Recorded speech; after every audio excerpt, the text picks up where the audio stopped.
Hello, my dear believers in Jesus Christ. Welcome back to 180 turn. Last వీడియోలో మత్తయి సువార్త 3వ అధ్యాయం కొంత భాగం వరకు మనం చూసాం. ఇంకా ఆ వీడియో చూడని వాళ్ళు ఎవరైనా ఉంటే వెళ్ళి చూసేయండి. ఈరోజు మనం మిగతా భాగం పరిశీలిద్దాం. బాప్తిస్మమిచ్చి యోహాను పరిసయ్యులను మరియు సద్దుకయ్యులను అంత తీవ్రంగా గద్దించడానికి గల కారణం ఏంటంటే ఇప్పుడు వివరిస్తాను. వారు ఆనాటి మత నాయకులు. అప్పటి యూదుల సమాజంలో మతపరంగా వారి స్థానం ఉన్నతమైనదని వారు భావించేవారు. వారికి ఉన్న అబ్రహాము వంశ పారంపర్యం, వారు పాటించే బహిరంగ ఆచారాలు, వారికి ఉన్న స్వనీతి ఇవే మమ్మల్ని రక్షిస్తాయి అని వారికి వారు అనుకునేవారు. నిజమైన పశ్చాత్తాపాన్ని తృణీకరించేవారు. అందుకే వారి హృదయాలు తెలిసిన యోహాను అలాంటి స్వనీతితో కఠినపరచబడిన హృదయాలు కఠినమైన మాటల చేతనే కదిలింపబడతాయని తెలిసి అలా మాట్లాడతారు. బైబిల్ స్కాలర్స్ ఇలా చెప్తారు. అక్కడికి వచ్చిన ఫారిసీస్ అండ్ సాడ్యూసీస్లో కొంతమంది బ్యాప్టిజం పొందడానికి కూడా వచ్చారని, కానీ వారిలో నిజమైన మారుమనసు అనేది లేకుండా వచ్చారని, అందుకే బాప్తిస్మమిచ్చి యోహాను వారిని గద్దించారు అని చెప్తారు. అదే మనం 8th verseలో చూడొచ్చు. Therefore bear fruits worthy of repentance అని యోహాన్ అంటారు. ఇక్కడ ఫ్రూట్స్ ఆఫ్ రిపెంటెన్స్ అంటే నేను లాస్ట్ వీడియోలో చెప్పినట్లుగా actions of your changed life అని అర్థం. మారు మనసు ద్వారా కలిగిన తగ్గింపుతనం, దేవునికి విధేయత చూపించడం, నిజంగా మార్పు చెందిన జీవితం, ఇవే మారు మనసు యొక్క ఫలములు. ఇంకా మనం 10వ వచనంకి వెళ్తే John gives the tree and axe analogy. మంచి ఫలము ఫలింపని ప్రతి చెట్టును నరకబడి అగ్నిలో వేయబడును అని రాయబడింది. ఇక్కడ మంచి ఫలములంటే నేను ముందు పేర్కొన్న మారు మనసు జీవితంలో కనిపించే మార్పులు. దాన్ని పోలిక రూపంలో యోహాను చెప్పారు. ఓకే, 11th verse చూస్తే పరిశుద్ధాత్మతోనూ మరియు అగ్నితోనూ బాప్తిస్మం ఇచ్చే వారి ఒక వ్యక్తి గురించి వ్రాయబడింది. ఆయన ఎవరో కాదు, ప్రభు అయిన యేసుక్రీస్తు. అయితే ఇక్కడ యోహాను ఇచ్చే నీటి బాప్తిస్మానికి, యేసుక్రీస్తు వారిచ్చే పరిశుద్ధాత్మ మరియు అగ్ని బాప్తిస్మానికి వ్యత్యాసం చూద్దాం. Water baptism is a symbolic act of repentance, symbolising that sins are being washed away after immersing in water.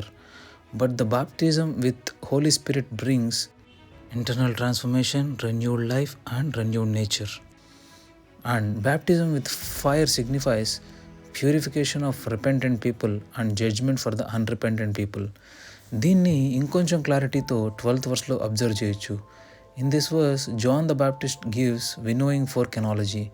Winnowing fork అనేది ఒక అగ్రికల్చరల్ టూల్. గోధుమ ధాన్యాలను మరియు పొట్టును వేరుపరచడానికి ఈ పరికరాన్ని వాడతారు.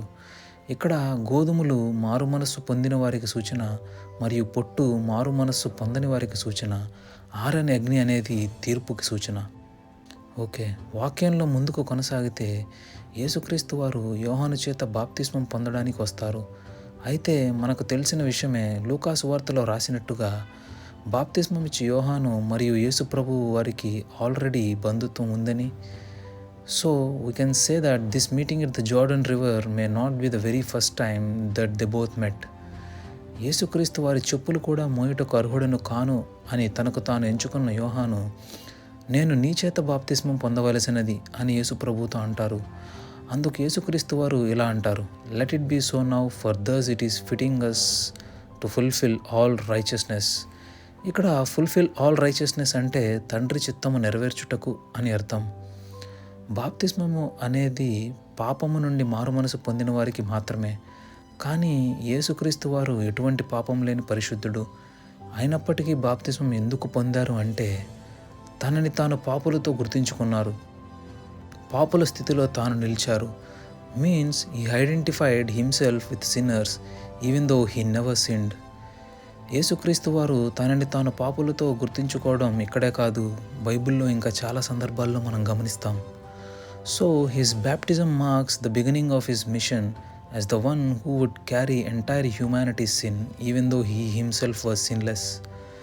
Then after baptism the spirit of God descends on to Jesus in the form of a dove and a proclamation of father comes from heaven saying that this is my beloved son with whom I am well pleased.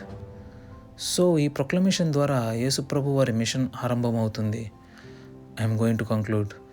ఈ భాగంలో మనం నేర్చుకోవాల్సిన విషయాలు ఏంటంటే, first thing, ఫలములు ఫలించని వృక్షం ఎలా అయితే నరకబడి అగ్నిలో వేయబడుతుందో అలాగే మారు మనస్సు పొందిన తరువాత మార్పు లేని జీవితం కూడా వ్యర్థమని మనం తెలుసుకోవాలి.